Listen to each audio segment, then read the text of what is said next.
Hey restorers, today's video is going to be about if your self-propel doesn't work on your mower, what the, I guess, process to go through to see what the problem is. So in this case, this is just a front-wheel drive self-propel. You could see the propel there.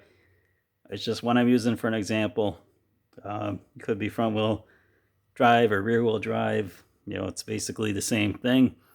It's just a little easier to see because I could take this cover off and you could see the belt and the transmission. Rear wheel drive, sometimes you can't see them. Sometimes they have a cover, sometimes they don't. So being that this is a tutorial, wanted to use something here that you can clearly see what's going on. So things to check. Well, first off, you know, you got your engine running. As long as the engine's running,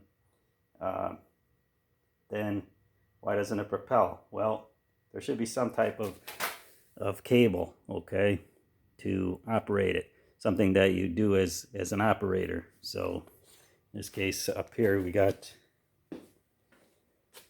you got a lever up here that you would activate. Now in this case the cable's already bad, so I took it off, but check your cable here. I'll use this one for an example.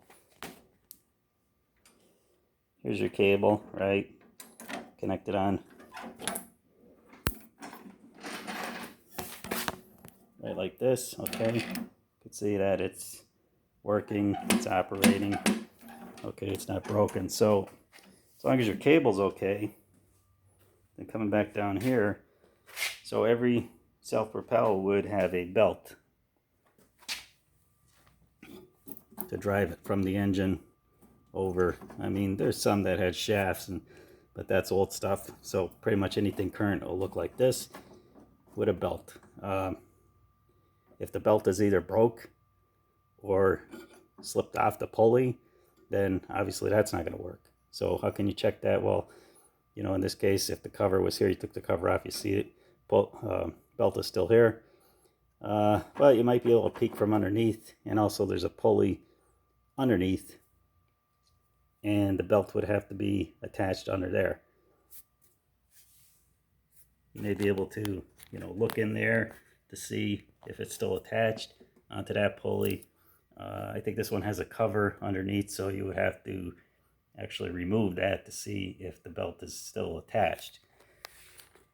Given that, if you want to, your belt is there, your cable still works, okay, but it's not propelling. Well, then it's at that point, the two cheapest things are probably going to be this belt and the cable.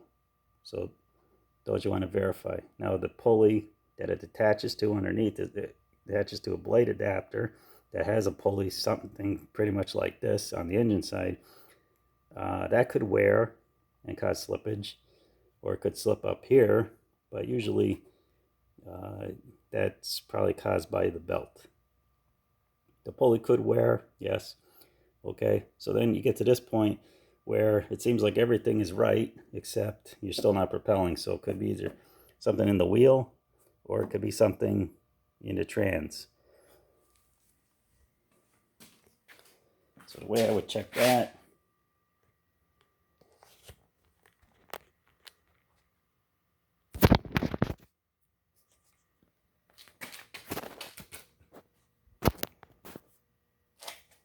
so the trans itself,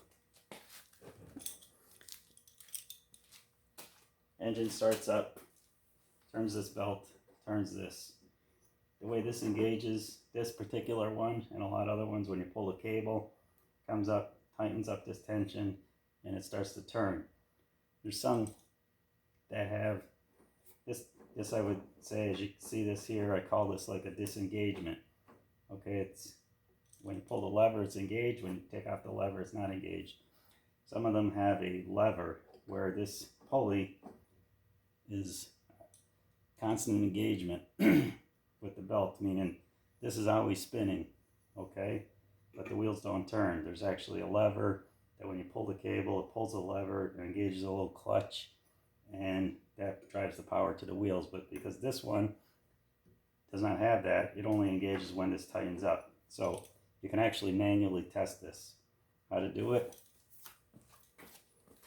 It's pretty simple. Just get your wheels off the ground. Show you both wheels here. And to simulate the engine, I'm going to use a socket, 9/16. Yours may vary. Just turn it.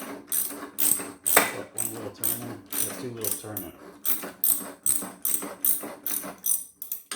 So in this case, I know that this trans works. These wheels also are operating, but if this turns, you see this output shaft. This output shaft right here.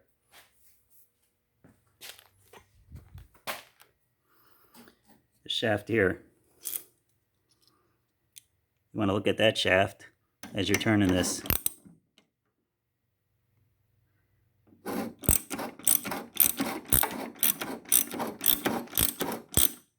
It's hard to see, but you can almost see on this plastic, this little dot.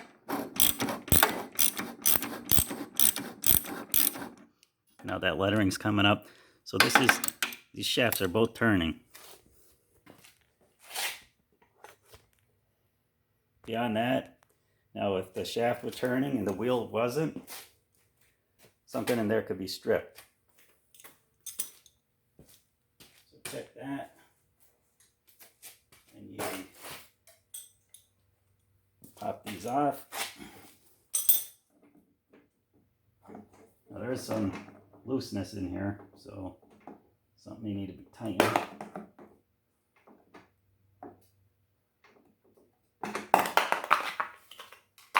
But we'll take the wheels off. You still with me? Take the wheels off and see what's going on here.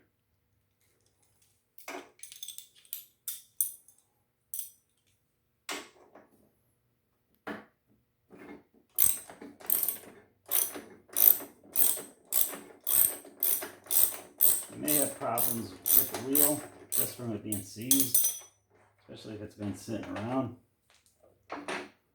Which would mean as you're trying to take this off, it's really tight. It's really welded on there. This one isn't. This one doesn't have a metal bushing, I don't believe. I think it looks like plastic. So it's actually good because it's not going to seize. You want to check that these are working.